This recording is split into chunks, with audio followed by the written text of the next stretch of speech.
Welcome to Lore and Lascannons, fellow researchers, where we will chronicle the battles of the 41st millennium. Today we chronicle the Battle of the Ruins of Sandash, where the Death Guard of the Sons of Contagion Victorium began their invasion of the planet Goris Prime, hoping to add it to their tally of conquered planets in the name of Nurgle. The leader of the warband Septis Rotbone, known as the King of Ruin, has sent his second-in-command, the Demon Prince Virox Bileblight, and a large contingent of their forces to assault an Astra Militarum fortress that would be critical in the defense of the world. The Lord of Contagion, however, had taken an elite contingent of the warband with him, attempting to make a surprise assault upon the defending Blood Angels' headquarters to cut off the head of their leadership and blunt the Astartes' counterattack. Unknown to the Death Guard, however, the Angels of Baal were already on the move, hoping to isolate and slay the heretic leadership before the corruption could take hold. Both forces, nearly equal in strength, ran into each other on the ruins of Sandash. Battle lines were quickly drawn and the battle began. On the side of the Sons of Contagion, a virulent Victorium force, their warlord is Septis Rotbone, the King of Ruin, a Lord of Contagion. He is equipped with the Furnace of Plagues, granting him an additional strength and attack, bolstering his already considerable melee prowess. He is leading his 3 Deathshroud bodyguard. Alongside him, he has brought his best plague crafters, Rondo Beardtongue, the Biologist Putrefier, and Carius Festerbulk, the Foul Blight Spawn. He is equipped with the Arch Contaminator enhancement. If this unit is on a corrupted objective, his unit gets to reroll their wound rolls. They will be leading 10 Plague Marines. For the last of the characters, we have Talus Dreg, the Tallyman. Not suited for a combat role despite being a Marine, he is their best strategist, chanting both strategies and dark prayers to Nurgle, to his brothers in equal measure. Alongside these units, there will be a unit of 5 Blightlord Terminators and the Rotten Hunter, a Myphitic Blight Hauler. On the other side, we have Assault Group Sanguine, a Liberator Assault Group led by Captain of the 2nd Company, Raphael Furio. He is equipped with the Rage Fuel Warrior enhancement, which grants him a once per battle sustained hits 3 in melee. Alongside him, he has the Sanguinary Priest, Lucian Spicare. He is equipped with the Icon of the Angel enhancement. This allows his unit to cut down the fleeing foe, as they are forced to make a desperate escape test if they fall back. And if they are battle-shocked, the test is at a -1. These Angels lead 10 Assault Intercessors. His force is bolstered by the Captain of the 3rd Company, Alric Seraphis, a Captain with Jump Pack. He is equipped with the Speed of the Primarch enhancement, which grants his unit a once per battle fights first. He is protected by his unit of 3 Sanguinary Guard. Additionally, in this force is a unit of 5 Heavy Intercessors, as well as the Baal Predator, Angel's Fury, and finally the Vindicator, Baal's Wrath. This battle is a take-and-hold mission with a Dawn of War deployment. As these two forces encounter each other, the first battle of the Siege of Goris Prime begins. The Sanguinary Guard and Alric Seraphis start in Deep Strike. Septis Rotbone and the Death Shroud also start in Deep Strike. As the forces dig in, the Death Guard gain the advantage and take the first turn. The Death Guard choose Rattlejoint Egg as their chosen pathogen, granting a worsened save to those within contagion range. As we move to the first command phase, the Death Guard draw their secondaries, and draw Marked for Death and Area Denial, not ideal draws for turn 1. The Tallyman Talus Dreg chants a Dark Prayer to Nurgle and successfully rolls a 7, granting the Death Guard an additional command point. Utilizing the World Blight rule, he stickies the objective. The Death Guard will hold this objective even if there are no units on it.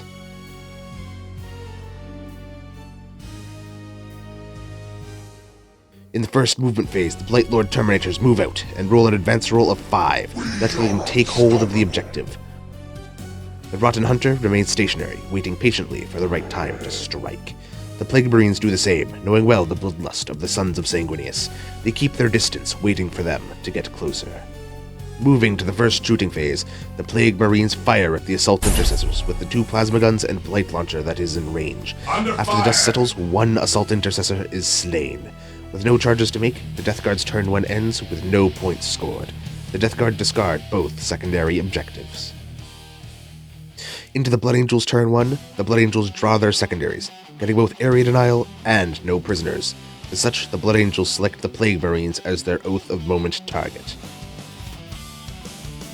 Into movement, the Baal Predator moves up to try and incinerate the Blightlord Terminators. The Vindicator advances, hoping to roll high enough to score Area Denial.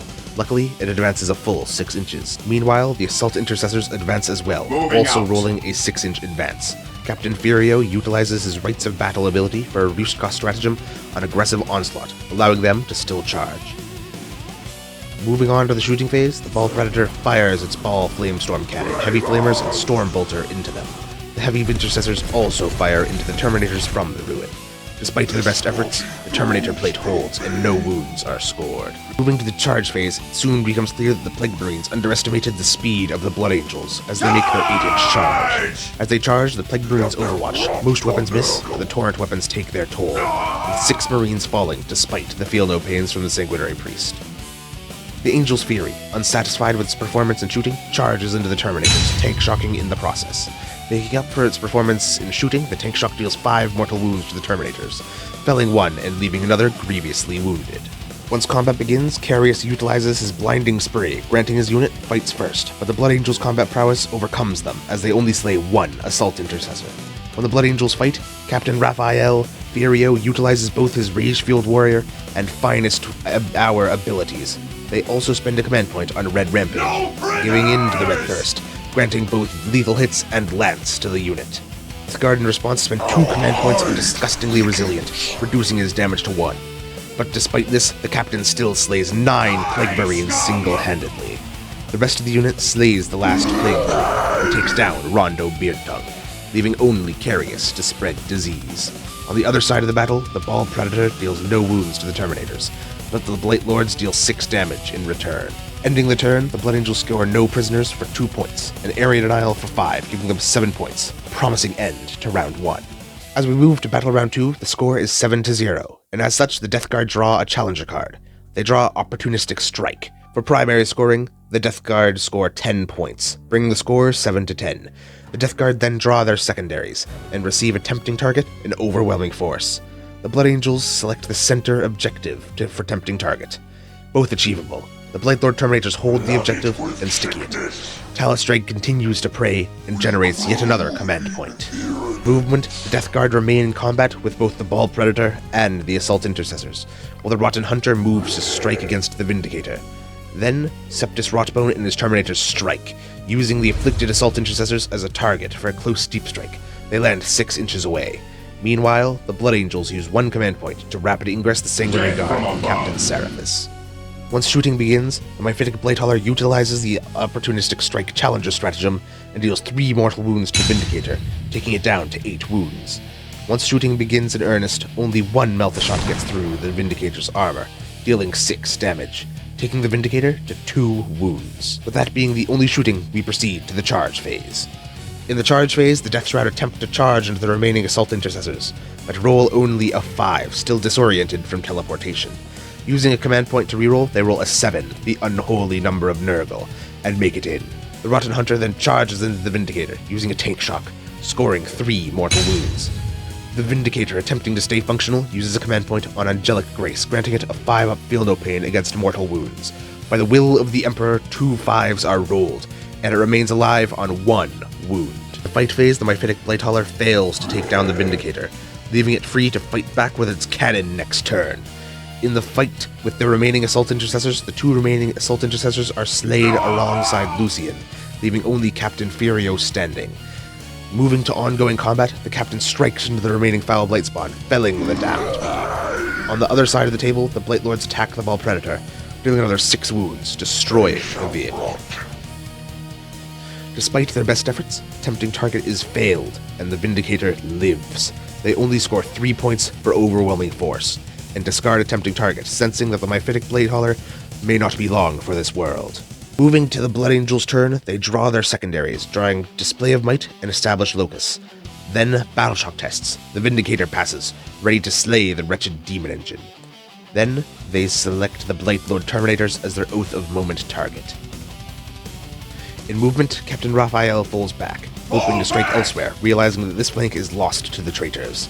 The Sanguinary Guard then move to strike against the Blight Lord Terminators. In the shooting phase, the Sanguinary Guard begin by lobbing grenades at the Blight Lords, using Captain Seraphis' Rites of Battle, dealing 3 mortal wounds, felling the Terminator on 1 wound and bringing another down to 1 wound. They fire next, but deal no damage. The Heavy Intercessors also fire, taking down another Terminator, reducing their number to 2. Finally, the Vindicator fires with its Demolisher Cannon, using Siege Shield to fire with a blast weapon in engagement range. The Blighthaller has failed to kill its prey and is slain. In the charge phase, the Sanguinary Guard charge into the Blight Lords, and once the fight phase begins, they are slain to a man. Fortunately, both Display of Might and Establish Locus are failed. They discard both.